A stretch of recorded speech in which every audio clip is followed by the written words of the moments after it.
خطے کا امن خراب کرنے پر مودی کا مکروہ کردار بے نقاب کر دیا. کہا بی جے پی بتائے جب اسرائیل غزہ میں نسل کشی کر رہا تھا تو کیا مودی کے علاوہ کسی اور نے اسرائیل کا دورہ کیا؟ ایرانی سپریم لیڈر کو سلام پیش کرتے ہیں جنہوں نے شہادت حاصل کی مگر مودی کی طرح امریکہ کے سامنے گھٹنے نہیں ٹیکے.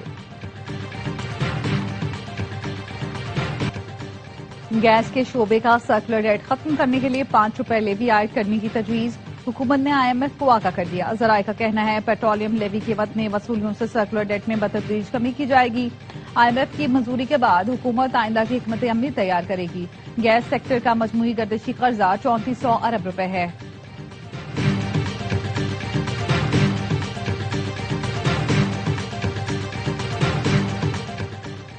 پچپن 1,101 میٹرک ٹن آئل لے کر جہاز پورٹ قاسم کے فورٹ کو آئل ٹرمینل پر لنگر انداز ہو گیا. جہاز سے حفاظتی اقدامات کے تحت ڈسچارجنگ کا عمل شروع کر دیا گیا. 45,930 میٹرک ٹن آئل لے کر ایک اور جہاز بھی پورٹ قاسم پہنچ گیا.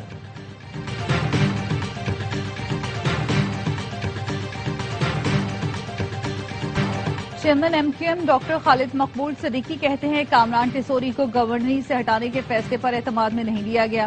اس فیصلے سے پہلے اعتماد میں لینا ضروری تھا جس میں کمی ہوئی ہے. ہم اتنا کچھ کر رہے تھے اس کی سزا تو ملنی تھی.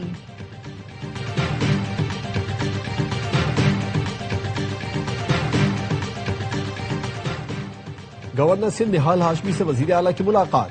مراد علی شاہ نے نہال ہاشمی کو گورنر کا عہدہ سنبھالنے پر مبارکباد دی. صوبے کی مجموعی صورتحال اور باہمی دلچسپی کے امور پر تبادلہ خیال.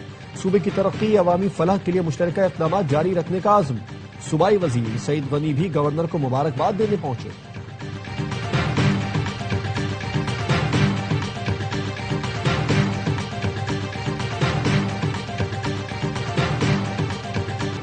کراچی پولیس کا معطل افسر غیر ملکیوں کو کروڑوں کا چونا لگانے میں ملوث. این سی سی آئی اے نے ڈیفنس میں کال سینٹر سے 4 ملزمان گرفتار کیے.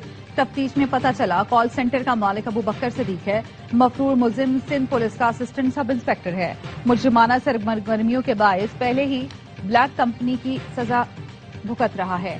2 سال قبل بھی اسی کیس میں گرفتار ہو چکا ہے.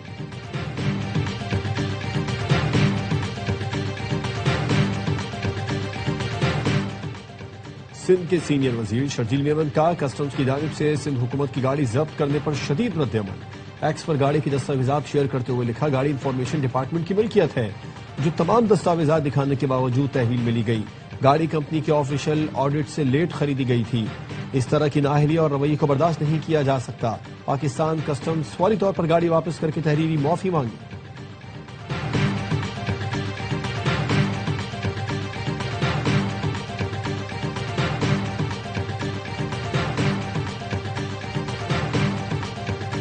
حکومت پاکستان خواتین کو محفوظ ماحول کی فراہمی کے لیے کوشاں ہے. خواتین پر تشدد بنیادی انسانی حقوق کی خلاف ورزی ہے. پاکستان ڈیجیٹل خوانگی سے خواتین کے تحفظ کو یقینی بنا رہا ہے. اقوام متحدہ میں خواتین سے متعلق اجلاس سے پاکستانی وفد کی سربراہ سینیٹر بشرا انجم بٹ کا خطاب. کہا سیف سٹی منصوبے اور ڈیجیٹل سیفٹی اپلیکیشنز مؤثر کردار ادا کر رہی ہیں. شرکاء نے آن لائن ہراسانی سے بچاؤ اور ڈیجیٹل خوانگی کے لیے پاکستانی اقدامات کو سراہا.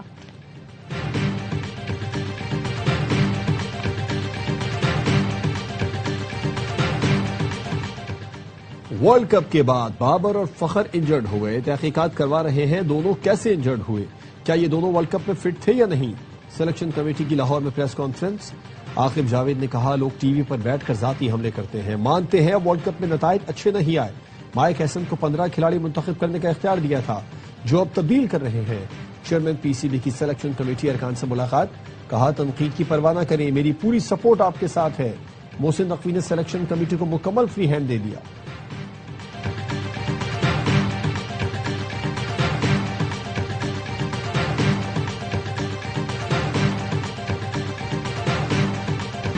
متنازع رن آؤٹ پر غصے کا اظہار. آئی سی سی نے سلمان علی آغا کے خلاف ایکشن لے لیا. کوڈ آف کنڈکٹ لیول 1 کی خلاف ورزی کے مرتکب قرار.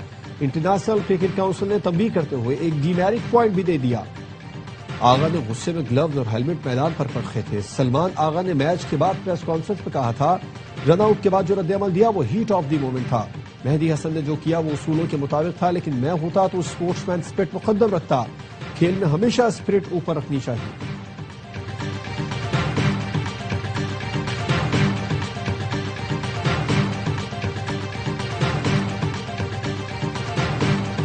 اور سونے اور چاندی کی قیمتوں میں کمی، فی تولہ سونا 8,700 روپے کم ہو کر 5,24,562 روپے کا ہو گیا۔